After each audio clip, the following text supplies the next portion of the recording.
ಹರೇ ಕೃಷ್ಣ ಕೃಷ್ಣ ಕೃಷ್ಣ ಹರೇ ಹರೇ ಹರೇ ರಾಮ ರಾಮ ರಾಮ ಹರೇ ಹರೇ. So ನಾವು ಮೊನ್ನೆ ಎಲ್ಲ ಚೈತನ್ಯ ಮಹಾಪ್ರಭುಗಳ ಜನ್ಮ ಇದು ಓದ್ತಾ ಇದ್ವಿ. ಸೊ ಅಧ್ಯಾಯ ಸ್ವಲ್ಪವೇ ಇದೆ, ಅದನ್ನ ಸ್ವಲ್ಪ ಮುಗಿಸ್ಬೋದು ಅನ್ಕೊಳ್ತೇನೆ. ನಂತರ ಇವತ್ತಿಂದ ವಿಷಯ ಸ್ವಲ್ಪ ಡಿಸ್ಕಷನ್.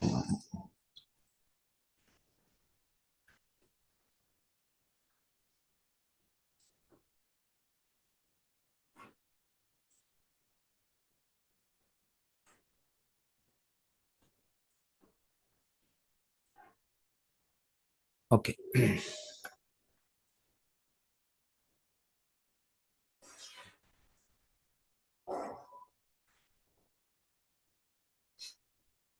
ಓಕೆ. ಸೊ ನಾವು ಕೇಳಿದ್ದು ಚೈತನ್ಯ ಮಹಾಪ್ರಭು ಹುಟ್ಟುವ ಸಮಯದಲ್ಲಿ ಎಲ್ಲ ಗ್ರಹಗಳು ಎಲ್ಲ ನಕ್ಷತ್ರಗಳು ಕೂಡ ಸರಿಯಾದ ಒಂದು ಶುಭ ಇದಕ್ಕೆ ಎಲ್ಲ ಕೂಡ ಅರೇಂಜ್ ಆಯ್ತು. ನೆನ್ನೆ ಚಿತ್ರಮೋಹಿನಿ ಮಾತಾಜಿ ಅದ್ರ ಬಗ್ಗೆ ಕೂಡ ಸ್ವಲ್ಪ ಅವ್ರ ಟೀಕೆ ಕೂಡ ಕೊಟ್ಟರು ಅವರು.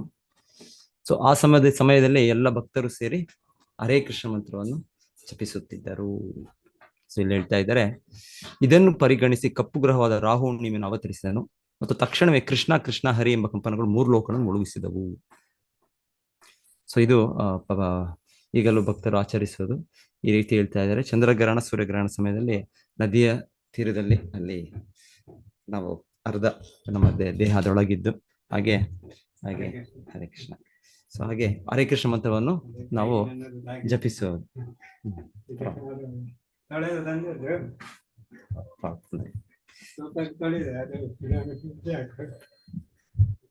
ಸೊ ಹರೇ ಕೃಷ್ಣ ಮಂತ್ರವನ್ನು ಎಲ್ಲರೂ ಸೇರಿ ಆ ರೀತಿ ಸಂಕೀರ್ತನೆ ಮಾಡೋದು. ಸೊ ಅಕ್ರಮ. ಸೊ ಎಲ್ಲರೂ ಚೈತನ್ಯ ಹುಟ್ಟುವ ಸಮಯದಲ್ಲಿ ಪರ್ಟಿಕ್ಯುಲರ್ ನವದ್ವೀಪದಲ್ಲಿ ಅವರೆಲ್ಲರೂ ಸೇರಿ ಸಂಕೀರ್ತನೆ ಮಾಡ್ತಾ ಇದ್ದಾರೆ. ಸೊ ಆ ಸಮಯಕ್ಕೆ ಚೈತನ್ಯ ಮಹಾಪ್ರಭು ತನ್ನ ತಾಯಿಯ ಗರ್ಭದಿಂದ ಹೊರಗೆ ಬಂದದ್ದು. ಸೊ ತನ್ನ ಜೊತೆಗೆ ಭಗವಂತನು ಹರೇ ಕೃಷ್ಣ ಮಂತ್ರೋದರ ಕೂಡ ಇದು ಕೂಡ ಅಷ್ಟು ದೊಡ್ಡದಾಗಿ ಅದನ್ನ ಇನಾಗ್ರೇಷನ್, ಅದರ ಒಂದು ಉದ್ಘಾಟನೆ ಮಾಡಿದ್ದು ಅಂತ ಇಲ್ಲಿ ಹೇಳ್ತಾ ಇದ್ದಾರೆ. ಹೀಗೆ ಎಲ್ಲ ಜನರು ಚಂದ್ರಗ್ರಹಣದ ಸಮಯದಲ್ಲಿ ಹರೇ ಕೃಷ್ಣ ಮಹಾಮಂತ್ರವನ್ನು ಜಪಿಸಿದರು ಮತ್ತು ಅವರ ಮನಸ್ಸುಗಳು ಆಶ್ಚರ್ಯದಿಂದ ತುಂಬಿ ಹೋದವು. ಸೊ ಹೀಗೆ ಒಂದೊಂದ್ಸಲ ಮನಸ್ಸಿನಲ್ಲಿ ತುಂಬಾ ಉಲ್ಲಾಸ, ಒಂದು ಆನಂದ ಬರುತ್ತೆ. ಏನು ಕಾರಣ ಗೊತ್ತಿಲ್ಲ, ಒಂದೊಂದ್ಸಲ ಹಾಗೆ ಅನ್ಸುತ್ತೆ. ಸೊ ಹೇಳ್ತಾರೆ, ಯಾಕೆ ಅಂದ್ರೆ ಚೈತನ್ಯ ಮಹಾಪ್ರಭು ಭಗವಂತನೇ ಅವತರಿಸಿರೋದು. ಸೊ ಆಗಿರೋದ್ರಿಂದ ಇದು ಸರ್ವ ಲೋಕಕ್ಕೆ ಇದು ಮಂಗಳಕರ. ಎಲ್ಲರಿಗೂ ಆ ರೀತಿಯ ಆನಂದ, ಆ ರೀತಿಯ ಉತ್ಸಾಹ, ಆ ರೀತಿಯ ಒಂದು ಇದು ಯಾಕೆ ಅಂತ ಗೊತ್ತಿಲ್ಲ ಕಾರಣ. ಆಕ್ಚುಲಿ ಗ್ರಹಣ ಸಮಯ ಅಂದ್ರೆ ಒಂದು ಅಶುಭ ಸಮಯ. ಗ್ರಹಣ ಸಮಯದಲ್ಲಿ ಅಶುಭ ಕಾರ್ಯಗಳಾಗ್ತವೆ. ಆದ್ರೆ ಇಲ್ಲಿ ಭಗವಂತನೇ ಅವತರಿಸೋದ್ರಿಂದ ಇಲ್ಲಿ ಆ ಕ್ಷಣ, ಆ ಸಮಯ ಎಲ್ಲರಿಗೂ ತುಂಬಾ ಆನಂದವನ್ನು ಅದು ಉಂಟು ಮಾಡಿದೆ. ಎಲ್ಲರ ಹೃದಯಗಳಲ್ಲೂ ತರ ಉಲ್ಲಾಸ, ಆ ತರ ಆನಂದ ಒಂದು ಇದು ಮೂಡಿ ಬಂತು ಅಂತ ಇಲ್ಲಿ ಹೇಳ್ತಾ ಇದ್ದಾರೆ. ಇಡೀ ಜಗತ್ತು ಹೀಗೆ ದೇವೋತ್ತಮ ಪರಮ ಪುರುಷನ ಪವಿತ್ರನಾಮವನ್ನು ಜಪಿಸುತ್ತಿರುವಾಗ ಗೌರಹರಿಯ ರೂಪದಲ್ಲಿ ಕೃಷ್ಣ ಭೂಮಿಯ ಮೇಲೆ ಅವತರಿಸಿದನು. ಇಡೀ ಜಗತ್ತು ಸಂತೋಷವಾಯಿತು.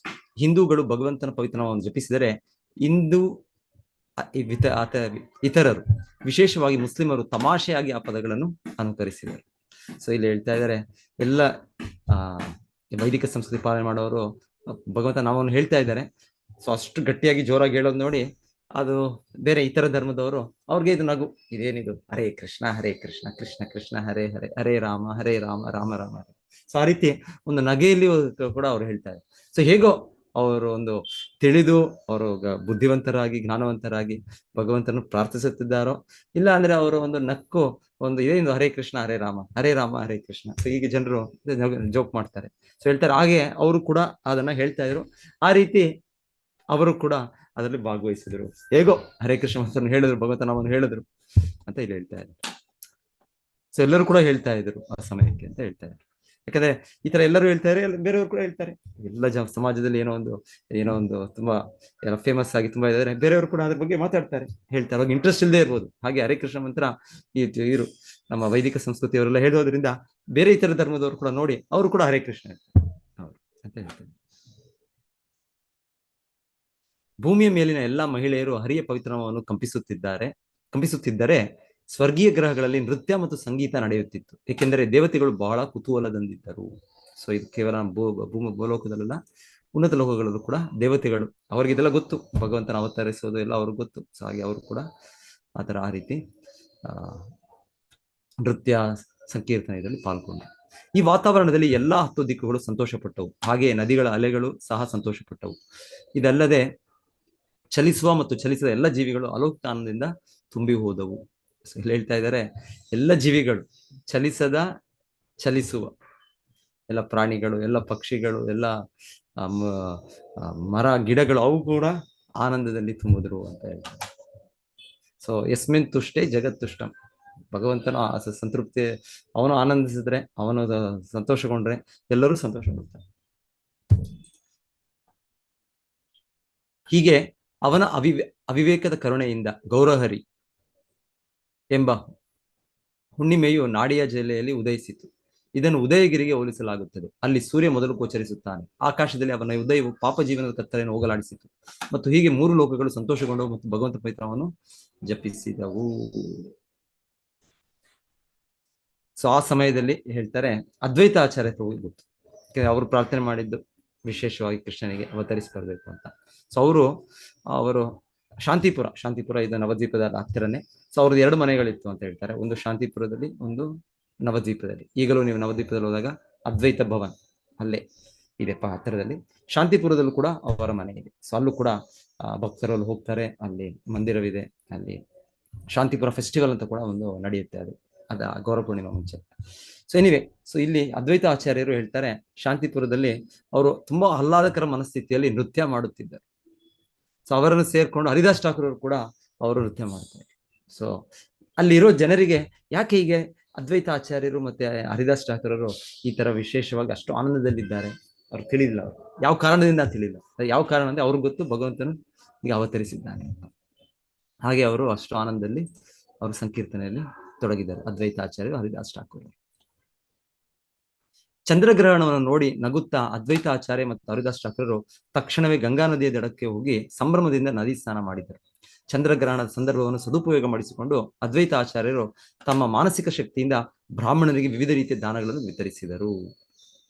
ಸೊ ಇಲ್ಲಿ ಹೋಲಿಕೆ ಕೊಡ್ತಾ ಇದ್ದಾರೆ, ಹೇಗೆ ಕೃಷ್ಣನು ಹುಟ್ಟಿದಾಗಲೂ ಕೂಡ ವಸುದೇವ, ಕೃಷ್ಣನ ತಂದೆ, ಅವರು ಎಷ್ಟೋ ದಾನವನ್ನು ಕೊಡಬೇಕು ಅಂತ, ಆದರೆ ಕಂಸ ಅವರನ್ನು ಬಂಧಿಸಿದ್ದಾನೆ. ಸೊ ಹೇಳ್ತಾರೆ, ಅವ್ರ ಮನಸ್ಸಿನಲ್ಲೇ ಕೊಟ್ರು. ಸೊ ಹೇಳ್ತಾರೆ, ಈ ರೀತಿ ಮನಸ್ಸಿನಲ್ಲೂ ಕೂಡ ಮನೋಬಲದಿಂದ ಅವರು ಮಾಡಿದ್ರು, ಅವರು ದಾನವನ್ನು ಮಾಡಿದ್ರು. ಇದೇ ರೀತಿ ಅದ್ವೈತ ಆಚಾರ್ಯ ಕೂಡ ಮಾಡಿದ್ರು ಅಂತ ಹೇಳ್ತಾರೆ. ಎನಿವೆ, ಭೌತಿಕ ಜಗತ್ತು ಎಲ್ಲವೂ ತಾತ್ಕಾಲಿಕವೇ. ಮನಸ್ಸು ಕೂಡ ಒಂದು ತಾತ್ಕಾಲಿಕ, ಒಂದು ಸೂಕ್ಷ್ಮ ಭೌತಿಕ ವಸ್ತು ಅಷ್ಟೇ. ಈ ಜಡವಸ್ತು ಇದು ಕೂಡ ತಾತ್ಕಾಲಿಕ. ಸೊ ಅಂತಿಮವಾಗಿ ಏನ್ ಕೊಟ್ರು, ಏನ್ ತಗೊಂಡ್ರು ಎಲ್ಲವೂ ಕೂಡ ಇಲ್ಲೇ ಅದು ಎಲ್ಲ ನಾಶಗೊಳ್ಳುತ್ತೆ. ಏನಿವೆ, ಆದ್ರೆ ಶುದ್ಧ ಸ್ಥಿತಿಯಲ್ಲಿದ್ರೆ, ಶುದ್ಧ ಪ್ರಜ್ಞೆಯನ್ನು ಬೆಳೆಸಿದ್ರೆ, ಹೇಳ್ತಾರೆ ಇಲ್ಲಿ ನಾವು ಮನಸ್ಸಿನಲ್ಲೂ ಕೂಡ ಈ ರೀತಿ ಚಟುವಟಿಕೆಗಳು ಮಾಡ್ಬೋದು. ನಮಗೆ ಕೊಡದೆ ಆಗದೆ ಇರ್ಬೋದು, ಆ ತರ ಸ್ಥಿತಿಗತಿ ಇರದೇ ಇರ್ಬೋದು, ನಮ್ಮ ಹತ್ರ ಕೆಪಾಸಿಟಿ ಇಲ್ಲದೆ ಅಟ್ಲೀಸ್ಟ್ ಆದ್ರೆ ಆಶಿಸ್ಬೋದು, ಈ ತರ ಒಂದು ಒಳ್ಳೆ ಕಾರ್ಯಕ್ಕೆ ನಾನು ಸಹಾಯ ಮಾಡಬೇಕು, ನಾನು ಕೊಡಬೇಕು ಅಂತ ಒಂದು ನಾವು ಮನೋಭಾವವನ್ನು ಬೆಳೆಸ್ಕೊಳ್ಬಹುದು ಅಟ್ಲೀಸ್ಟ್. ಇಡೀ ಜಗತ್ತು ಸಂತೋಷದಿಂದ ತುಂಬಿರುವುದನ್ನು ಕಂಡ ಹರಿದಾಸ ಠಾಕೂರರು ತಮ್ಮ ಮನಸ್ಸು ಆಶ್ಚರ್ಯಚಕಿತರಾಗಿ ಅದ್ವೈತ ಆಚಾರ್ಯರಿಗೆ ನೇರವಾಗಿ ಮತ್ತು ಪರೋಕ್ಷವಾಗಿ ಹೀಗೆ ಹೇಳಿದರು, ನಿಮ್ಮ ನೃತ್ಯ ಮತ್ತು ದಾನ ವಿತರಣೆ ನನಗೆ ತುಂಬಾ ಇಷ್ಟವಾಯಿತು. ಈ ಕ್ರಿಯೆಗಳಲ್ಲಿ ಏನೋ ವಿಶೇಷ ಉದ್ದೇಶವಿದೆ ಎಂದು ನನಗೆ ಅರ್ಥವಾಗುತ್ತದೆ. ಸೊ ಅದ್ವೈತಾಚಾರ್ಯರು ಮನೋಬಲದಿಂದ ಕೊಟ್ಟದ್ದೇ ಅಲ್ಲ, ಆಕ್ಚುಲಿ ಬಾಹ್ಯವಾಗಿ ಕೊಡ್ತಾರೆ ಅವರು, ಅದು ಕೂಡ ಇದು ವಿವರಣೆ ಇದೆ. ಯಾಕಂದ್ರೆ ಅದ್ವೈತಾಚಾರ್ಯರಿಗೆ ಅವರು ಬ್ರಾಹ್ಮಣರ ಕುಟುಂಬದಲ್ಲಿ ಅವರು ಒಂದು ಮುಖಂಡರು, ಹಾಗೆ ಅವರಿಗೆ ಸ್ವಲ್ಪ ಶ್ರೀಮಂತಿಕೆ ಇತ್ತು ಅಂತ ಹೇಳ್ತಾರೆ. ಸೊ ಅವರು ಏನಿದೆ ಅವರಲ್ಲಿ ಎಲ್ಲವೂ ಕೂಡ ದಾನ ಕೊಟ್ಟರು ಆ ಸಮಯದಲ್ಲಿ. ಆಚಾರ್ಯ ರತ್ನ ಮತ್ತು ಶ್ರೀವಾಸ್ ಠಾಕೂರರು ಸಂತೋಷದಿಂದ ತುಂಬಿ ಹೋದರು ಮತ್ತು ತಕ್ಷಣವೇ ಅವರು ಗಂಗಾ ನದಿ ನೀರಿನಲ್ಲಿ ಸ್ನಾನ ಮಾಡಲು ಅದರ ದಡಕ್ಕೆ ಹೋದರು. ಅವರ ಮನಸ್ಸುಗಳು ಸಂತೋಷದಿಂದ ತುಂಬಿ ಹರೇ ಕೃಷ್ಣ ಮಂತ್ರವನ್ನು ಜಪಿಸಿದರು ಮತ್ತು ಮಾನಸಿಕ ಶಕ್ತಿಯಿಂದ ದಾನ ಮಾಡಿದರು. ಈ ರೀತಿಯಾಗಿ ಎಲ್ಲಾ ಭಕ್ತರು ಅವರು ಎಲ್ಲೇ ಇದ್ದರು, ಪ್ರತಿ ನಗರದಲ್ಲಿ ಮತ್ತು ಪ್ರತಿ ದೇಶದಲ್ಲಿ ಚಂದ್ರಗ್ರಹಣದ ಕೋರಿಕೆಯ ಮೇರೆಗೆ ನೃತ್ಯ ಮಾಡಿದರು, ಸಂಕೀರ್ತನೆ ಮಾಡಿದರು ಮತ್ತು ಮಾನಸಿಕ ಶಕ್ತಿಯಿಂದ ದಾನ ಮಾಡಿದರು. ಅವರ ಮನಸ್ಸುಗಳು ಸಂತೋಷದಿಂದ ತುಂಬಿ ತುಳುಕುತ್ತಿದ್ದವು. ಎಲ್ಲಾ ರೀತಿಯ ಗೌರವಾನ್ವಿತ ಬ್ರಾಹ್ಮಣ ಸಜ್ಜನರು ಮತ್ತು ಮಹಿಳೆಯರು ವಿವಿಧ ಉಡುಗೊರೆಗಳಿಂದ ತುಂಬಿದ ತಟ್ಟೆಗಳನ್ನು ಹೊತ್ತುಕೊಂಡು ತಮ್ಮ ಪ್ರಸ್ತುತಿಗಳೊಂದಿಗೆ ಬಂದರು. ನೈಸರ್ಗಿಕ ಹೊಳೆಯುವ ಚಿನ್ನವನ್ನು ಹೋಲುವ ರೂಪವನ್ನು ಹೊಂದಿರುವ ನವಜಾತ ಶಿಶುವನ್ನು ನೋಡಿ ಅವರೆಲ್ಲರೂ ಸಂತೋಷದಿಂದ ತಮ್ಮ ಆಶೀರ್ವಾದವನ್ನು ಅರ್ಪಿಸಿದರು. ಸೊ ಈ ಸುದ್ದಿ ನವದ್ವೀಪದಲ್ಲಿ ಹರಡಿತು. ಈ ತರ ಜಗನ್ನಾಥ ಮಿಶ್ರಾ ಮತ್ತೆ ಶಚಿದೇವಿ ಅವರಿಗೆ ಈ ತರ ಒಂದು ಅದ್ಭುತವಾದ ಮಗು ಈ ತರ ಹುಟ್ಟಿದೆ ಅಂತ. ಸೊ ಅವರೆಲ್ಲರೂ ಕಾಣಿಕೆಗಳ ಜೊತೆಗೆ ಎಲ್ಲರೂ ಅವರ ಮನೆಗೆ ಬಂದಿದ್ದಾರೆ. ಬ್ರಾಹ್ಮಣರ ಪತ್ನಿಯರ ವೇಷ ಧರಿಸಿ ಬ್ರಹ್ಮ, ಶಿವ, ನರಸಿಂಹದೇವ, ರಾಜ ಇಂದ್ರ ಮತ್ತು ವಸಿಷ್ಠ ಋಷಿಗಳ ಪತ್ನಿಯರು ಸೇರಿದಂತೆ ಎಲ್ಲ ದೇವಲೋಕದ ಸ್ತ್ರೀಯರು ಸ್ವರ್ಗದ ನೃತ್ಯಗಾರ್ತಿ ರಂಬೆಯೊಂದಿಗೆ ವಿವಿಧ ಉಡುಗೊರೆಗಳೊಂದಿಗೆ ಅಲ್ಲಿಗೆ ಬಂದರು. ಸೊ ಇಲ್ಲಿ ಹೇಳ್ತಾ ಇದ್ದಾರೆ, ಶಿವನ ಹೆಂಡತಿ ಪಾರ್ವತಿ, ಬ್ರಹ್ಮ ಅವರ ಹೆಂಡತಿ ಸಾವಿತ್ರಿ, ಗಾಯತ್ರಿ, ಸೊ ಈ ರೀತಿ ನರಸಿಂಹದೇವ, ಲಕ್ಷ್ಮೀದೇವಿ ಸಾಕ್ಷಾತ್, ಇಂದ್ರನ ಹೆಂಡತಿ ಶಚಿದೇವಿ, ಸೊ ಇವರೆಲ್ಲ ರಂಬೆ, ಈ ತರ ಅವರೆಲ್ಲರೂ ಕೂಡ ಬ್ರಾಹ್ಮಣ, ಯಾಕಂದ್ರೆ ಬ್ರಾಹ್ಮಣ ಕುಟುಂಬದಲ್ಲಿ ಚೈತನ್ಯ ಮಹಾಪ್ರಭುವಿಗೆ ಹುಟ್ಟಿ ಬಂದದ್ದು. ಹಾಗೆ ಬ್ರಾಹ್ಮಣ ಸ್ತ್ರೀಯರಾಗಿ ಅವರು ವೇಷ ಧರಿಸಿ ಅವರು ಬಂದು ಕಾಣಿಕೆಗಳನ್ನು ಅರ್ಪಣೆ ಮಾಡಿದ್ರು, ಅವರನ್ನು ಕೂಡ ಭಗವಂತನ ದರ್ಶನ ಮಾಡಿದ್ರು ಅಂತ ಇಲ್ಲಿ ಹೇಳ್ತಾ ಇದ್ದಾರೆ. ಬಾಹ್ಯಾಕಾಶದಲ್ಲಿ ಗಂಧರ್ವಲೋಕ, ಸಿದ್ಧಲೋಕ ಮತ್ತು ಚಾರಣಲೋಕದ ನಿವಾಸಿಗಳು ಸೇರಿದಂತೆ ಎಲ್ಲಾ ದೇವತೆಗಳು ತಮ್ಮ ಪ್ರಾರ್ಥನೆಗಳನ್ನು ಸಲ್ಲಿಸಿದರು ಮತ್ತು ಸಂಗೀತ, ಹಾಡುಗಳು ಮತ್ತು ಡ್ರಮ್ಗಳ ಹೊಡೆತಕ್ಕೆ ನೃತ್ಯ ಮಾಡಿದರು. ಅದೇ ರೀತಿ ನವದ್ವೀಪ ನಗರದಲ್ಲಿ ಎಲ್ಲಾ ವೃತ್ತಿಪರ ನೃತ್ಯಗಾರರು, ಸಂಗೀತಗಾರರು ಮತ್ತು ಆಶೀರ್ವಾದ ಪಡೆಯುವವರು ಒಟ್ಟಾಗಿ ಸೇರಿ ಸಂತೋಷದಿಂದ ನೃತ್ಯ ಮಾಡಿದರು. ಸೊ ಕೃಷ್ಣನ ಹುಟ್ಟಿದ ಸಮಯದಲ್ಲಿ ನಾವು ಕೇಳ್ತೇವೆ, ಮರು ದಿವಸ ಆಗ ನಂದೋತ್ಸವ ಅಂತ ಆಚರಣೆ ನಡೀತು. ಮತ್ತೆ ಎಲ್ಲ ಬೃಂದಾವನ ವಾಸಿಗಳು, ಎಲ್ಲ ಗೋಪಿಕೆಯರು ಎಲ್ಲರೂ ಕೂಡ ಹೊಸ ಹೊಸ ವಸ್ತ್ರಗಳನ್ನು ಧರಿಸಿ ಅವರ ಮತ್ತೆ ಕೃಷ್ಣನ ನೋಡಕ್ಕೆ ಹೋಗ್ತಾರೆ. ಅದರ ವಿವರಣೆ ಇದೆ ಅದು, ಹರೇ ಕೃಷ್ಣ. ಸೊ ಅದೇ ರೀತಿಯಲ್ಲಿ ಚೈತನ್ಯ ಮಹಾಪ್ರಭು ಹುಟ್ಟಿದಾಗಲೂ ಕೂಡ ನವದ್ವೀಪ ಧಾಮದಲ್ಲಿ ಎಲ್ಲ ನೆರೆಹೊರೆಯವರೆಲ್ಲ ಅವರೇ ಎಲ್ಲ ದೇವತಾ ಲೋಕದಿಂದ ಕೂಡ ಎಲ್ಲ ದೇವತೆಗಳು, ಅವರ ಪತ್ನಿಯರು, ಅವರೆಲ್ಲ ಬಂದು ಭಗವಂತನನ್ನು ನೋಡುತ್ತಾರೆ. ಭಗವಂತನನ್ನು ಯಾರು ಬರುತ್ತಿದ್ದಾರೆ, ಯಾರು ಹೋಗುತ್ತಿದ್ದಾರೆ, ಯಾರು ನರ್ತಿಸುತ್ತಿದ್ದಾರೆ ಮತ್ತು ಯಾರು ಹಾಡುತ್ತಿದ್ದಾರೆ ಎಂಬುದು ಯಾರಿಗೂ ಅರ್ಥವಾಗಲಿಲ್ಲ. ಇಷ್ಟು ಜನ ಬರ್ತಾರೆ. ಇವಾಗ ಸರ್ ಫಂಕ್ಷನ್ ಆದಾಗ ಒಂದ್ಸಲ ದೊಡ್ಡ, ಇವಾಗ ಜನ್ಮಾಷ್ಟಮಿ ಕರ್ಕೊಂಡು ತುಂಬಾ ಜನ ಬರ್ತಾರೆ. ಅವಾಗ ನಮ್ಗೆ ಯಾರು ಗೊತ್ತಾಗುತ್ತೆ. ಅವ್ರು ಹೇಳ್ತಾರೆ, ಇಲ್ಲ ನಾನು ಬಂದಿದ್ದೆ, ನಾನು ಅವತ್ತು ನಾನು ಭಾಗವಹಿಸಿದೆ, ಆದ್ರೆ ನಾವು ನೋಡಿರೋದಿಲ್ಲ. ಯಾಕಂದ್ರೆ ಅಷ್ಟು ಜನ ಇರ್ತಾರೆ. ಆತರ ಒಂದು ಅಷ್ಟು ಈ ರೀತಿ ಹೇಳ್ತಾರೆ. ಚೈತನ್ಯ ಮಹಾಪ್ರಭು ಜನ್ಮ ಸಮಯದಲ್ಲಿ ಅವ್ರ ಮನೆಯಲ್ಲಿ ಯಾರು ಬಂದ್ರು, ಯಾರು ಹೋದ್ರು, ಯಾರಿಗೂ ಗೊತ್ತಾಗ್ತಾರೆ, ಯಾರು ನರ್ತಿಸುತ್ತಿದ್ದಾರೆ, ಯಾರು ಏನು ಅರ್ಥ ಆಗ್ತಾರೆ. ಒಬ್ಬರನ್ನೊಬ್ಬರು ಭಾಷೆಯನ್ನು ಅರ್ಥ ಮಾಡಿಕೊಳ್ಳಲು ಸಾಧ್ಯವಾಗಲಿಲ್ಲ. ಸೊ ಯಾವ ಭಾಷೆಯಿಂದ ಎಲ್ಲಿಂದ ಬರ್ತಾ ಇದ್ದಾರೋ ಗೊತ್ತಿಲ್ಲ. ಆದರೆ ಎಲ್ಲ ದುಃಖ ಮತ್ತು ದುಃಖಗಳು ತಕ್ಷಣವೇ ಮಾಯವಾದವು ಮತ್ತು ಜನರು ಸಂತೋಷದಿಂದ ತುಂಬಿ ಹೋದರು. ಹೀಗೆ ಜಗನ್ನಾಥ ಮಿಶ್ರ ಕೂಡ ಸಂತೋಷದಿಂದ ತುಂಬಿ ಹೋದರು. ಈ ತರ ಯಾರಿಗಾದ್ರೂ ಆಗುತ್ತಾ? ಈ ತರ ಯಾರಾದ್ರೂ ಹುಟ್ಟಿದಾಗ ಇಷ್ಟು ಈ ರೀತಿಯಲ್ಲಿ ಭಗವಂತನ ದಿವ್ಯ ಲೀಲೆಗಳು, ದಿವ್ಯ ಚಟುವಟಿಕೆ. ಯಾರಿಗೂ ಇನ್ವಿಟೇಷನ್ ಕೊಟ್ಟಿಲ್ಲ, ನಾವು ಹೋಗಿ ಇನ್ವಿಟೇಷನ್ ಕೊಡಬೇಕು ಎಲ್ಲರಿಗೂ. ಈ ತರ ಬನ್ನಿ ಬನ್ನಿ ಬನ್ನಿ ಬನ್ನಿ, ಯಾರೋ ಕಾರ್ಯಕ್ರಮ ಮಾಡ್ಬೇಕಂದ್ರೆ ಎಷ್ಟು ತಿಂಗಳ ಕಾಲ ಪ್ಲಾನ್ ಮಾಡಿ ಎಲ್ಲ ಹೇಳ್ತಾರೆ. ಸ್ವಲ್ಪ ಜನ ಲಿಸ್ಟ್ ಮಾಡಿ ಇದು ಮಾಡಿ, ನಾನು ಇವಾಗ ಬಿಸಿ 2-3 ತಿಂಗಳು, ನಾನು ಎಲ್ಲೂ ಏನು ಮಾಡೋಕ್ಕಾಗಲ್ಲ, ಎಲ್ಲರೂ ಕರಿಬೇಕು, ಇದು ಮಾಡ್ಬೇಕು. ಇಲ್ಲ ಅಂದ್ರೆ ಅಟ್ಲೀಸ್ಟ್ ಈಗ ಫೋನ್ ಇದೆ, ಹಿಂದೆ ಅದು ಕೂಡ ಇರ್ಲಿಲ್ಲ. ಈಗ 500 ವರ್ಷಗಳ ಕಾಲ ಏನಿತ್ತು, ಮೊಬೈಲ್ ಇತ್ತ, ಇನ್ನೊಂದಿತ್ತು, ಏನೂ ಇಲ್ಲ. ಅದೇ ಎಲ್ಲರೂ ಸಹಜವಾಗಿ ಎಲ್ಲರೂ ಬರ್ತಾ ಇದ್ದಾರೆ, ನೂರಾರು ಸಾವಿರಾರು ಲಕ್ಷಾಂತರ ಸಹಜವಾಗಿ ಬರ್ತಾ ಇದ್ದಾರೆ. ಏನು ಇನ್ವಿಟೇಷನ್ ಬೇಕಾಗಿಲ್ಲ ಇದಕ್ಕೆ. ಇವಾಗ ನಾವು ಅಷ್ಟು ಇನ್ವಿಟೇಷನ್ ಮಾಡಿದ್ರೆ ಒಂದೊಂದ್ಸಲ ಯಾರು ಬರೋದಿಲ್ಲ. ಸೊ ಇದು ನಮ್ಮ ಈ ಪ್ರಯತ್ನ ಇದೆ. ಆದ್ರೆ ಭಗವಂತನು ಸರ್ವಾಕರ್ಷಕ, ಎಲ್ಲ ಜೀವಿಗಳನ್ನು ಆಕರ್ಷಿಸುತ್ತಾರೆ. ಸೊ ಇಲ್ಲಿ ಹೀಗೆ ಆಮೇಲೆ ಇಲ್ಲ ಒಂದು ದೊಡ್ಡ ಫಂಕ್ಷನ್ ಮಾಡ್ತಾರೆ ಈ ಪೊಲಿಟಿಷಿಯನ್ಸ್, ರಾಜಕೀಯ ವ್ಯಕ್ತಿಗಳು. ಅವ್ರು ಬರೋಕ್ಕೆ ಅವ್ರಿಗೆ ಹಣ ಕೊಡ್ತಾರೆ, ಇನ್ನೇನೋ ದೊಡ್ಡ ದೊಡ್ಡ ಗಿಫ್ಟ್ಗಳು ಕೊಡ್ತಾರೆ, ಏನೇನೋ ಮಾಡಿ ಮತ್ತೆ ಜನರು ಅಯ್ಯೋ ಹೋಗೋಣಪ್ಪ ಅಂತ ಹೋಗ್ತಾರೆ ಅಷ್ಟೇ. ಮನಸ್ಸು ಪೂರ್ತಿಯಾಗಿ ಯಾರು ಹೋಗೋದಿಲ್ಲ. ಆದ್ರೆ ಇಲ್ಲಿ ಚೈತನ್ಯ ಮಹಾಪ್ರಭು ಜನಕ್ಕೆ ಮನಸ್ಫೂರ್ತಿಯಾಗಿ ಎಲ್ಲರೂ ಆಕರ್ಷಿತರಾಗಿ ಬರ್ತಾ ಇದ್ದಾರೆ ಎಲ್ಲರೂ. ಚಂದ್ರಶೇಖರ ಆಚಾರ್ಯ ಮತ್ತು ಶ್ರೀವಾಸ ಠಾಕೂರ ಇಬ್ಬರು ಜಗನ್ನಾಥ ಮಿಶ್ರರ ಬಳಿಗೆ ಬಂದು ವಿವಿಧ ರೀತಿಯಲ್ಲಿ ಅವರ ಗಮನ ಸೆಳೆದರು. ಧಾರ್ಮಿಕ ತತ್ವಗಳ ಪ್ರಕಾರ ಜನನ ಸಮಯದಲ್ಲಿ ನಿಗದಿಪಡಿಸಲಾದ ಧಾರ್ಮಿಕ ವಿಧಿವಿಧಾನಗಳನ್ನು ಅವರು ಮಾಡಿದರು. ಜಗನ್ನಾಥ ಮಿಶ್ರರು ವಿವಿಧ ರೀತಿಯ ದಾನಗಳನ್ನು ಸಹ ಮಾಡಿದರು.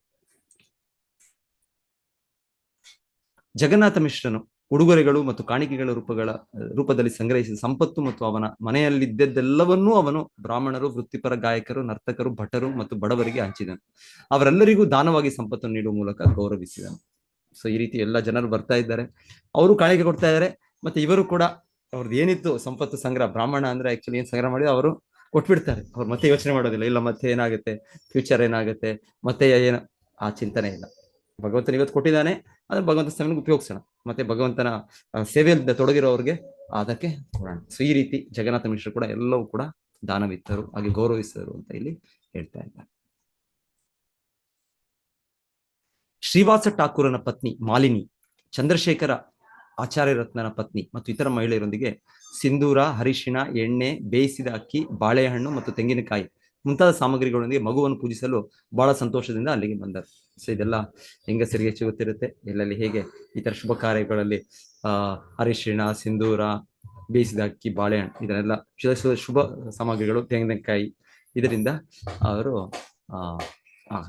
ಏನು ಧಾರ್ಮಿಕ ಕಾರ್ಯ ನೆರವೇರಿಸಿದ್ರು ಅಂತ ಇಲ್ಲಿ ಹೇಳ್ತಾ ಇದ್ದಾರೆ. ಭಗವಾನ್ ಚೈತನ್ಯ ಮಹಾಪ್ರಭುಗಳು ಜನಿಸಿದ ಸ್ವಲ್ಪ ಸಮಯದ ನಂತರ ಅದ್ವೈತ ಆಚಾರ್ಯರ ಪತ್ನಿ, ಇಡೀ ಪ್ರಪಂಚದಿಂದ ಪೂಜಿಸಲ್ಪಡುವ ಸೀತಾದೇವಿ ತನ್ನ ಪತಿಯ ಅನುಮತಿಯನ್ನು ಪಡೆದು ಎಲ್ಲಾ ರೀತಿಯ ಉಡುಗೊರೆಗಳು ಮತ್ತು ಕಾಣಿಕೆಗಳಿಗೆ ಈ ಶ್ರೇಷ್ಠ ಮಗುವನ್ನು ನೋಡಲು ಹೋದಳು. ಸೊ ಅದ್ವೈತಾಚಾರ್ಯರು ಅಲ್ಲಿದ್ದರು ಶಾಂತಿಪುರದಲ್ಲಿ. ಸೊ ತಕ್ಷಣ ಬರಲಿಲ್ಲ, ಮೇ ಬಿ ಒಂದು ದಿವಸ ಆದ್ಮೇಲೆ 2 ದಿವಸ ಆದ್ಮೇಲೆ ನಂತರ ಅವರು ಭೇಟಿ ಕೊಟ್ಟರು. ಯಾರು ಭೇಟಿ ಕೊಟ್ಟರು? ಮೊದಲ ಮುಖ್ಯವಾಗಿ ಅವರ ಹೆಂಡತಿ ಸೀತಾದೇವಿ ಅವರು ಕೂಡ ಅದ್ವೈತಾಚಾರ್ಯರು ಮಹಾವಿಷ್ಣು ಅವತಾರ, ಹಾಗೆ ಸೀತಾದೇವಿ ಅವರು ಕೂಡ ಒಂದು ಲಕ್ಷ್ಮಿಯ ವಿಸ್ತರಣೆ, ಮಹಾಲಕ್ಷ್ಮಿ ಅವರು. ಸೊ ಅವ್ರು ಬಂದಾಗ ಹೇಳ್ತಾ ಇದ್ದಾರೆ, ಅವರು ಕೂಡ ಎಲ್ಲ ಕಾಣಿಕೆಗಳನ್ನು ಉಡುಗೆಗಳನ್ನು ತಂದರು. ಸೊ ಅವರು ನೋಡ್ತಾ ಇದ್ದಾರೆ. ಓಕೆ, ಅವಳು ತೋಳುಗಳು, ಕಂಠಹಾರಗಳು, ಕಾಲ್ಗೆಜ್ಜೆಗಳು ಮತ್ತು ಕೈಗಳಿಗೆ ಬಳೆಗಳು ಸೇರಿದಂತೆ ವಿವಿಧ ರೀತಿಯ ಚಿನ್ನದ ಆಭರಣಗಳನ್ನು ತಂದಳು. ಯಾರು? ಸೀತಾದೇವಿ, ಅದ್ವೈತಾಚಾರ್ಯ ಅವರ ಪತ್ನಿ. ಚಿನ್ನದಲ್ಲಿ ಜೋಡಿಸಲಾದ ಹುಲಿ ಉಗುರುಗಳು, ರೇಷ್ಮೆ ಮತ್ತು ಲೇಸ್ನ ಸೊಂಟದ ಅಲಂಕಾರಗಳು, ಕೈ ಮತ್ತು ಕಾಲುಗಳಿಗೆ ಆಭರಣಗಳು, ಚೆನ್ನಾಗಿ ಮುದ್ರಿತವಾದ ರೇಷ್ಮೆ ಸೀರೆಗಳು ಮತ್ತು ರೇಷ್ಮೆಯಿಂದ ಮಾಡಿದ ಮಗುವಿನ ಉಡುಪನ್ನು ಸಹ ಮಗುವಿಗೆ ನೀಡಲಾಯಿತು. ಚಿನ್ನ ಮತ್ತು ಬೆಳ್ಳಿ ನಾಣ್ಯಗಳು ಸೇರಿದಂತೆ ಇತರ ಅನೇಕ ಸಂಪತ್ತನ್ನು ಸಹ ಮಗುವಿಗೆ ಅರ್ಪಿಸಲಾಯಿತು. ಸೊ ಅದ್ವೈತಾಚಾರ್ಯರು ಅವ್ರಿಗೆ, ಎಲ್ಲರಿಗೂ ಗೊತ್ತಿಲ್ಲ, ಈ ತರ ಸ್ವಲ್ಪ ಜನ ಗೊತ್ತಾಗಿರ್ಬೋದು ದೇವತೆಗಳಿಗೆ, ಅದು ಬಿಟ್ರೆ ಎಲ್ಲರಿಗೂ ಇದು ವಿಶೇಷ ಮಗು ಅಂತ ಒಂದು ಅಷ್ಟೇ. ಆದ್ರೆ ಅದ್ವೈತಾಚಾರ್ಯರಿಗೆ ಗೊತ್ತು ಸಾಕ್ಷಾತ್ ಕೃಷ್ಣನೇ ಅವತರಿಸಿರೋದು ಅಂತ. ಹಾಗೆ ಅವರಲ್ಲಿರೋ ಎಲ್ಲ ಸಂಪತ್ತನ್ನು ಅವರು ಕಾಣಿಕೆಯಾಗಿ ಇಲ್ಲಿ ಕೊಡ್ತಾ ಇದ್ದಾರೆ. ಬಟ್ಟೆಯಿಂದ ಮುಚ್ಚಿದ ಪಲ್ಲಕ್ಕಿಯಲ್ಲಿ ಕುಳಿತುಕೊಂಡು ಸೇವಕಿಯರೊಂದಿಗೆ ಸೀತಾ ಠಾಕುರಾಣಿ ಜಗನ್ನಾಥ ಮಿಶ್ರ ಮನೆಗೆ ಬಂದರು. ತಾಜಾ ಹುಲ್ಲು, ಭತ್ತ, ಗೊರೊಕ್ಕಾನ, ಅರಿಶಿನ, ಕುಂಕುಮ ಮತ್ತು ಶ್ರೀಗಂಧದಂತಹ ಅನೇಕ ಶುಭ ವಸ್ತುಗಳನ್ನು ತಂದರು. ಈ ಎಲ್ಲ ಉಡುಗೊರೆಗಳು ಒಂದು ದೊಡ್ಡ ಬುಟ್ಟಿಯನ್ನು ತುಂಬಿದವು. ಸೊ ಸೀತಾದೇವಿಯವರು ಬಂದದ್ದು, ಅವರ ವಿವರಣೆ, ಒಂದು ಪಲ್ಲಕ್ಕಿ, ಮುಚ್ಚಿದ ಪಲ್ಲಕ್ಕಿ. ಸೊ ಹೇಳ್ತಾರೆ, ಹೀಗೆ ಹಿಂದೆ ಸಮಯದಲ್ಲಿ ರಾಣಿಯರು ಮಾತ್ರ ಅಲ್ಲ, ಆ ರೀತಿಯ ಪಲ್ಲಕ್ಕಿಯಲ್ಲಿ ಅವರು ಬರ್ತಾ ಇದ್ದು. ಒಂದು ಗೌರವಾನ್ವಿತ ಮನೆತನದವರು ಕೂಡ ಆ ರೀತಿ ಹೆಂಗಸರು ಆ ರೀತಿ ಒಂದು ಹೇಳ್ತಾರೆ. ಇಲ್ಲಿ ಪ್ರಭುಪಾದರ ಇದಿದೆ, ಎಷ್ಟರ ಮಟ್ಟಿಗೆ ಅಂದ್ರೆ ಸೂರ್ಯ ಕೂಡ ಅವ್ರು ನೋಡಕ್ಕಾಗೋದಿಲ್ಲ. ಸೊ ಆ ರೀತಿಯಲ್ಲಿ ಅವರು ಮನೆಯಲ್ಲಿ ಡೆಫಿನೆಟ್ಲಿ ಅಫ್ಕೋರ್ಸ್ ಮನೆ ನೆರೆಹೊರೆಯಲ್ಲಿ, ಆದ್ರೆ ಎಲ್ಲಾದ್ರೂ ಸ್ವಲ್ಪ ಅವ್ರು ಹೊರಗೆ ಹೋಗ್ತಾರೆ ಅಂದ್ರೆ ಅವ್ರನ್ನ ಆ ರೀತಿಯಲ್ಲಿ ಅವ್ರನ್ನ ರಕ್ಷಣೆಯಿಂದ ಅವ್ರನ್ನ ಕರ್ಕೊಂಡು ಹೋಗ್ತಾರೆ, ಅವ್ರ ಗೌರವದಿಂದ ಕರೆದುಕೊಂಡು ಹೋಗ್ತಾ ಇದ್ರು ಅಂತ ಇಲ್ಲಿ ವಿವರಣೆ ಕೊಡ್ತಾ ಇದ್ದಾರೆ.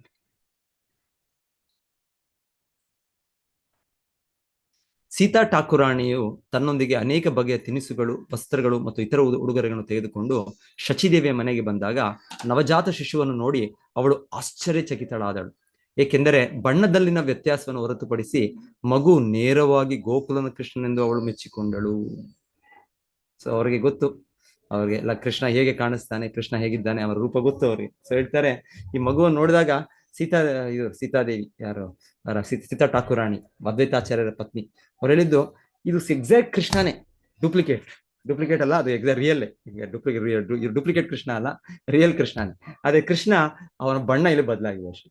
ಕೃಷ್ಣ ಮೇಘಶ್ಯಾಮ, ಇಲ್ಲಿ ಚಿನ್ನದ ಬಣ್ಣದಲ್ಲಿ ಅವನಿದ್ದಾನೆ. ಸೊ ಚೈತನ್ಯ ಮಹಾಪ್ರಭು ನೀವು ಆ ಚಿತ್ರ ಬಿಡಿಸಿರೋದು ಕೂಡ ನೋಡ್ಬೋದು. ಒಂದೊಂದು ಇದು ಎಕ್ಸಾಕ್ಟ್ ಕೃಷ್ಣ, ಏನು ನಾವು ಕೇಳ್ತೇವೆ ಶಾಸ್ತ್ರದಲ್ಲಿ, ಹೀಗೆ ಕೃಷ್ಣ ಇದ್ದ, ಕೃಷ್ಣ ರೂಪ, ಕೃಷ್ಣ ದೇಹ, ಎಕ್ಸಾಕ್ಟ್. ಅದೇ ಬಣ್ಣ ಮಾತ್ರ ಡಿಫ್ರೆಂಟ್, ಕಲರ್ ಮಾತ್ರ ಡಿಫ್ರೆಂಟ್.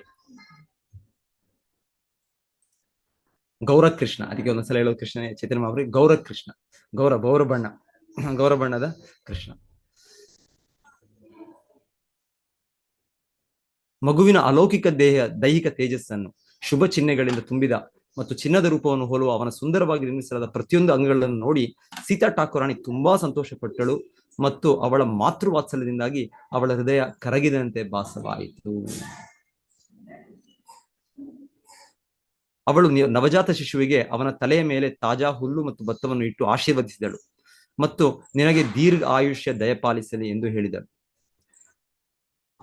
ಆದರೆ ದೆವ್ವ ಮತ್ತು ಮಾಟಗಾತಿಯರಿಗೆ ಹೆದರಿ ಅವಳು ಮಗುವಿಗೆ ನಿಮಾಯಿ ಎಂದು ಹೆಸರಿಸಿದಳು. ಸೊ ಇಲ್ಲಿ ಹೆಸರು ಕೊಟ್ಟದ್ದು ಯಾರು ಅಂತ ಹೇಳ್ತಾ ಇದ್ದಾರೆ, ನಿಮಾಯಿ ಅಂತ ಚೈತನ್ಯ ಮಹಾಪ್ರಭು ಹೆಸರು, ಅದು ಸೀತಾ ಠಾಕುರಾಣಿ ಕೊಟ್ಟದ್ದು ಅಂತ ಹೇಳ್ತಾ ಇದ್ದಾರೆ.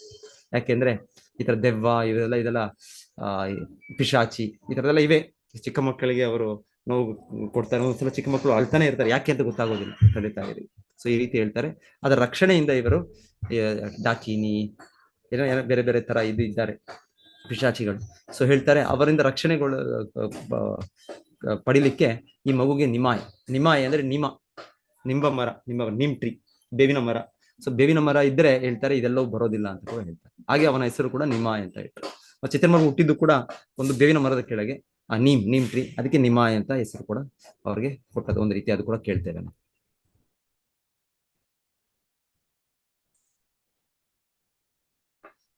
ಪ್ರಭುಪಾದದ ಒಳ್ಳೆ ಭಾವಾರ್ಥ ಇದೆ, ಎಲ್ಲರೂ ಮತ್ತೆ ಓದ್ಕೊಳ್ಳಿ ಅದೆಲ್ಲ.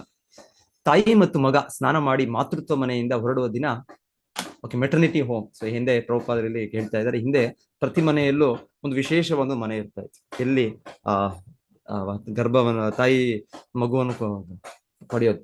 ಈಗ ನಾವು ಹಾಸ್ಪಿಟಲ್ ಹೋಗ್ತಾ ಇರ್ಲಿಲ್ಲ. ಸೊ ಈಗ ಇದು ದೊಡ್ಡ ಡಿಸಿಪ್ಲಿನ್ ಆಗಿದೆ, ಇದು ಎಲ್ಲರೂ ಹಾಸ್ಪಿಟಲ್ಗೆ ಹೋಗ್ಬೇಕು ಇಲ್ಲಿ. ಈಗ ಹಿಂದೆ ಹೇಳ್ತಾ ಇದ್ದಾರೆ, ಇಲ್ಲ, ಅದು ಮನೆಯಲ್ಲೇ ಆ ಕಾರ್ಯ ನಡೀತಾ ಇತ್ತು, ಮನೆಯಲ್ಲೇ ಒಂದು ವಿಶೇಷವಾದ ಗೃಹ ಇರ್ತಾ ಇತ್ತು. ಎಷ್ಟೋ ದಿವಸಗಳ ಕಾಲ ಅಲ್ಲೇ ಅವರನ್ನು ನೋಡ್ಕೊಳ್ತಾ ಇದ್ರು, ಮತ್ತೆ ಅವರನ್ನು ಅವರ ಕೊಠಡಿ ಇದಕ್ಕೆ 4-5 ದಿವಸ ಆದ್ಮೇಲೆ ಕರ್ಕೊಂಡು ಬರ್ತಾ ಇದ್ರು. ಸೊ ಈ ರೀತಿ ಶ್ರೀಲ ಪ್ರಭುಪಾದರು ಇದರ ಒಂದು ಇದನ್ನು ವಿವರಿಸ್ತಾ ಇದ್ದಾರೆ, ಸಾಮಾಜಿಕ ವ್ಯವಸ್ಥೆ. ಆಮೇಲೆ ಒಂದು ಧಾರ್ಮಿಕ ಕಾರ್ಯ ಕೂಡ ನಡೀತಾ ಇತ್ತು ಅಂತ ಹೇಳ್ತಾರೆ. ಈಗ ಏನು ಇಲ್ಲ, ಧಾರ್ಮಿಕ ಕಾರ್ಯ ಏನು ಇಲ್ಲ, ಅವ್ರಿಗೆ ಆಂಟಿಸೆಪ್ಟಿಕ್ ಅದೆಲ್ಲ ಏನೇನಿದೆ ಅದನ್ನು ತೊಳೆದು ಬಿಟ್ರೆ ಅದೇ ಇದು ಧಾರ್ಮಿಕ ಕಾರ್ಯ. ಈ ರೀತಿಯಾಗಿ ತಾಯಿ ಶಚಿದೇವಿ ಮತ್ತು ಜಗನ್ನಾಥ ಮಿಶ್ರ ಭಾಗ್ಯ ದೇವತೆಯ ಪತಿಯಾದ ಮಗನನ್ನು ಪಡೆದು ತಮ್ಮ ಎಲ್ಲ ಆಸೆಗಳನ್ನು ಪೂರೈಸಿಕೊಂಡರು. ಅವರ ಮನೆ ಯಾವಾಗಲೂ ಸಂಪತ್ತು ಮತ್ತು ಧಾನ್ಯಗಳನ್ನು ತುಂಬಿರುತ್ತಿತ್ತು. ಅವರು ಶ್ರೀ ಚೈತನ್ಯ ಮಹಾಪ್ರಭುಗಳ ಪ್ರೀತಿಯ ದೇಹವನ್ನು ನೋಡುತ್ತಿದ್ದಂತೆ ದಿನದಿಂದ ದಿನಕ್ಕೆ ಅವರ ಆನಂದವು ಹೆಚ್ಚಾಯಿತು.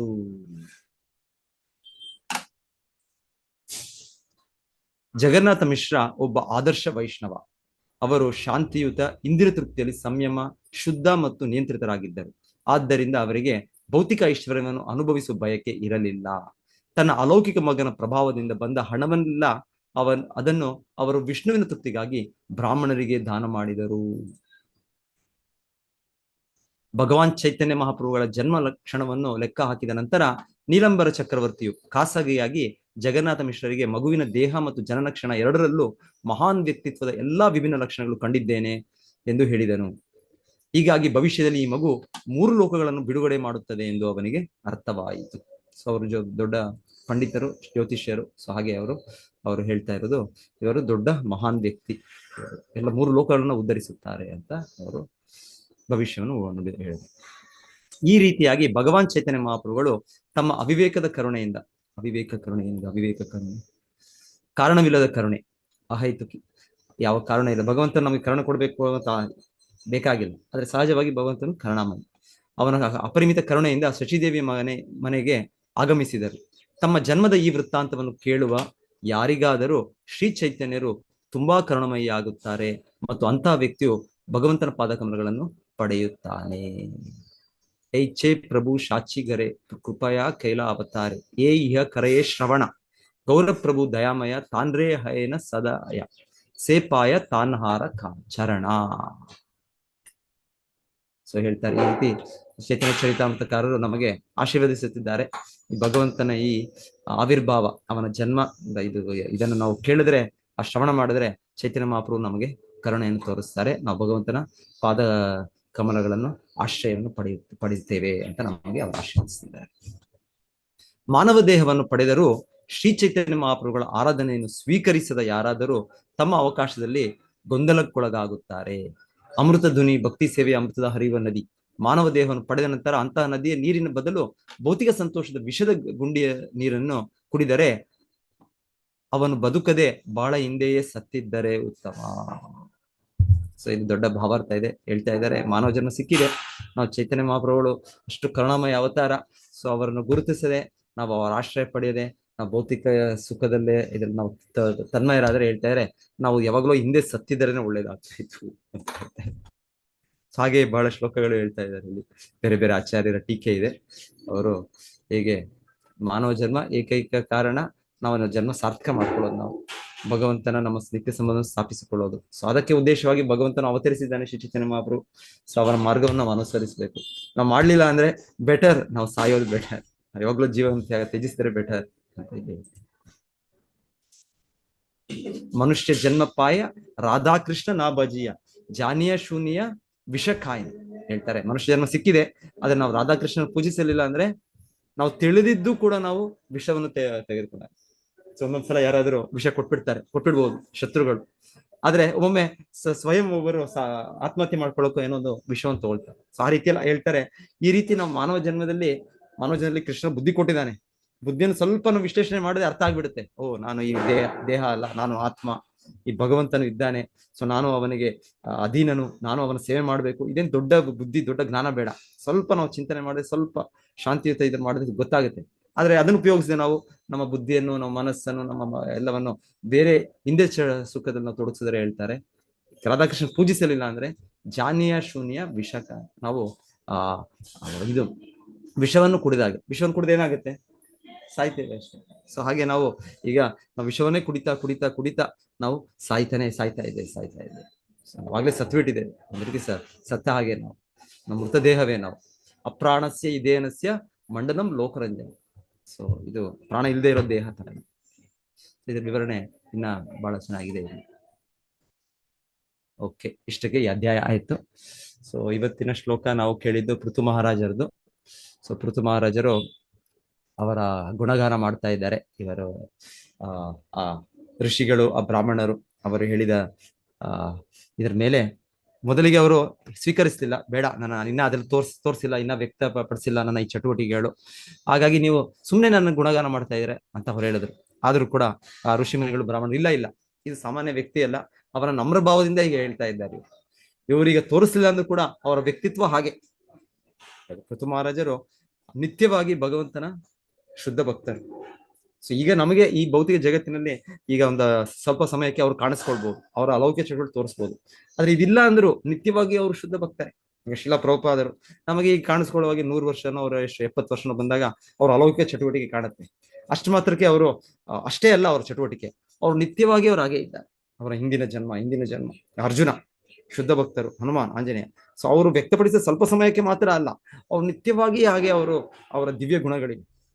ಸೊ ಹಾಗಾಗಿ ಅವರು ಯಾವಾಗಲೂ ನಿತ್ಯವಾಗಿ ನಾವು ಅವರ ಕೀರ್ತಿಯನ್ನು ನಾವು ಕೊಂಡಾಡಬಹುದು. ಸೊ ಹೀಗೆ ಅವರು ಮಾಡೋ ಮುಂಚೆನೆ ಇಲ್ಲಿ ಎಲ್ಲರಿಗೂ ಮುಂದೆ ಬರುತ್ತೆ ಈ ರೀತಿ ಚಟುವಟಿಕೆಗಳು. ಹೇಗೆ ಅವರು ಭೂಲೋಕದ ಎಲ್ಲ ಜನರನ್ನು ರಕ್ಷಿಸುತ್ತಾರೆ, ಮತ್ತೆ ಎಲ್ಲ ದುಷ್ಟರನ್ನು ಇಲ್ಲ ಅಧರ್ಮವೇ ಇಲ್ಲ, ಸೊ ಆ ರೀತಿ ಮಾಡ್ತಾರೆ. ಸೊ ಎಲ್ಲರೂ ಕೂಡ ಅವರ ಗುಣಗಾನ ಮಾಡ್ತಾ ಇದ್ದಾರೆ.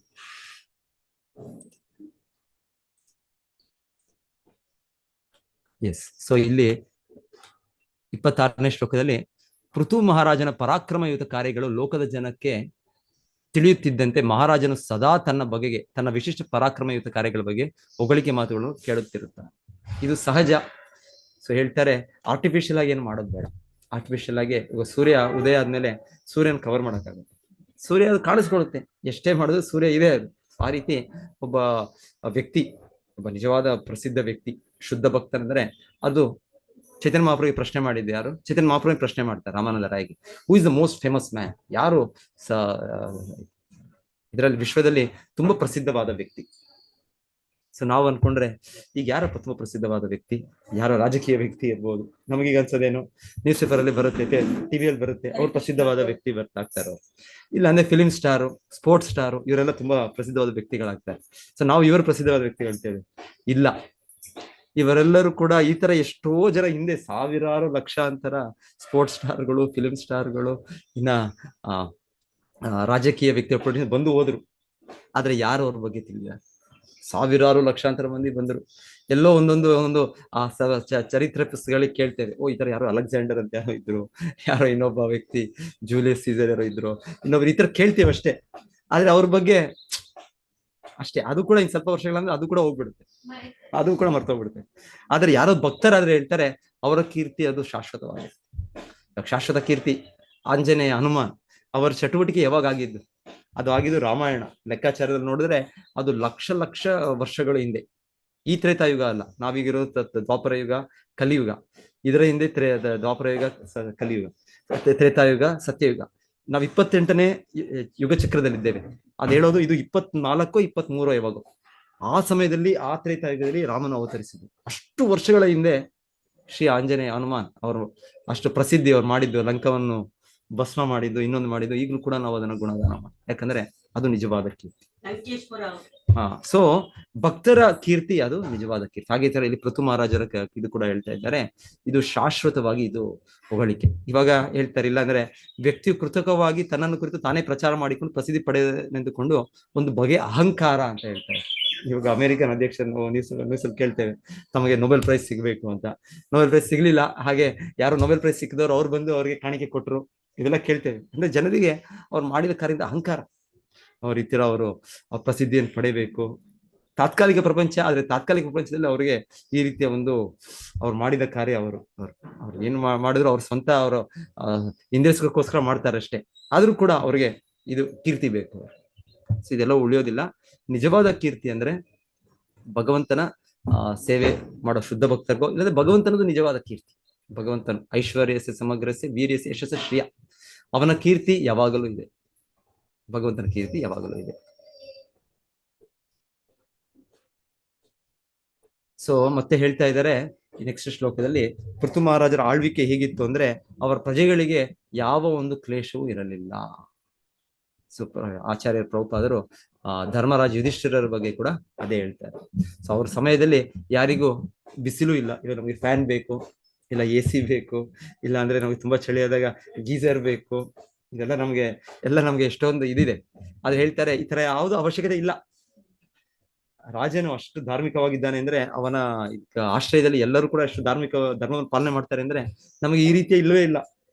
ಎಲ್ಲವೂ ಕೂಡ ಪರ್ಫೆಕ್ಟ್, ಯಾವ ರೋಗ ಇಲ್ಲ, ಅಯ್ಯೋ ನಾವು ಅಲ್ಲಿ ಹೋಗೋಣ, ಯಾವ ಆಸ್ಪತ್ರೆಗೆ ಹೋಗೋಣ, ಅಲ್ಲಿ ತೋರ್ಸೋಣ, ಅಲ್ಲಿ ಚೆಕಪ್ ಮಾಡೋಣ, ಬೇಕಾಗಿಲ್ಲ. ಆಸ್ಪತ್ರೆಗಳು ಇಲ್ಲ, ವೈದ್ಯರು ಬೇಕಾಗಿಲ್ಲ, ಯಾರು ಬೇಕಾಗಿಲ್ಲ. ಅಂದ್ರೆ 3 ಕ್ಲೇಶಗಳಿಲ್ಲ. ಸೊ ಹೇಳ್ತಾ ಇದ್ರೆ ಆ ರೀತಿಯ ಒಂದು ಧರ್ಮರಾಜನ ಯುಧಿಷ್ಠಿರ ಮಹಾರಾಜರ ಆಳ್ವಿಕೆ, ಅದೇ ರೀತಿಯ ಆಳ್ವಿಕೆ ಪೃಥು ಮಹಾರಾಜರು ಕೂಡ ಅಂತ ಹೇಳ್ತಾರೆ. ಸೊ ಇನ್ನೊಂದು ಹೇಳ್ತಾ ಇದ್ದಾರೆ ಪ್ರಭುಪಾದರು, ಈ ರೀತಿ ಒಮ್ಮೊಮ್ಮೆ ಕೆಲವು ದೇಶಗಳು ಹೇಳ್ತಾರೆ ಅಲ್ಲಿ ಸರಿಯಾಗಿ ಇದು ನಡೀತಾ ಇಲ್ಲ, ನಾವು ಅಟ್ಯಾಕ್ ಮಾಡೋಣ ಅಂತೆಲ್ಲ ಹೇಳ್ತಾರೆ. ಮಾಡಿ ನೀವು, ಆದ್ರೆ ಆ ಜನರಿಗೆ ನೀವು ಆ ರೀತಿಯ ಒಂದು ಇದನ್ನು ಒದಗಿಸಕ್ ಆಗುತ್ತಾ? ಸೊ ತಮ್ಮ ದೇಶದಲ್ಲೇ ಅವ್ರು ಒದಗಿಸಕ್ ಆಗೋದಿಲ್ಲ, ಅವ್ರು ಬೇರೆ ದೇಶದಲ್ಲಿ ಒದಗಿಸಕ್ ಆಗುತ್ತೆ.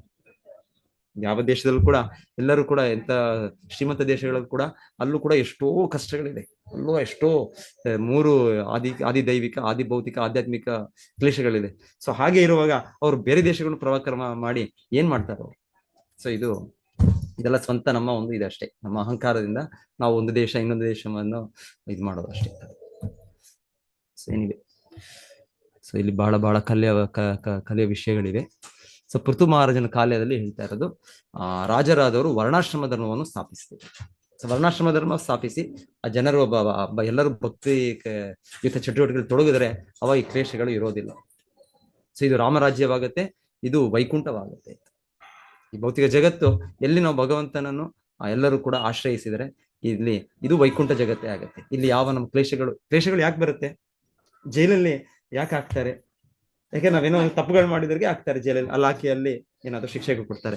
ಇವಾಗ ಎಲ್ಲರೂ ಕೂಡ ಒಳ್ಳೇದಾಗೆ ಇದ್ರೆ ಯಾಕೆ ಜೈಲು ಬೇಕಾಗಿಲ್ಲ. ಸೊ ಹಾಗೆ ಭೌತಿಕ ಜಗತ್ತು ಕೂಡ ಈ ರಾಜನು ಆತರ ಧರ್ಮರಾಜ ಒಬ್ಬ ವ್ಯಕ್ತಿ ಇದ್ರೆ ಎಲ್ಲ ಪ್ರಜೆಗಳು ಅವರು ಧರ್ಮ ಪಾಲನೆ ಮಾಡುವಾಗ ಯಾಕೆ ಈ ತರ ಕ್ಲೇಶಗಳು ಕೊಡ್ಬೇಕು? ದೇವತೆಗಳು ಯಾಕೆ ಅಷ್ಟು ವಿಪರೀತ ಮಳೆ ಕೊಡ್ಬೇಕು, ವಿಪರೀತ ಇದು ಸೂರ್ಯ ಬೆಳಗ್ಬೇಕು? ಬೇಕಾಗಿಲ್ಲ.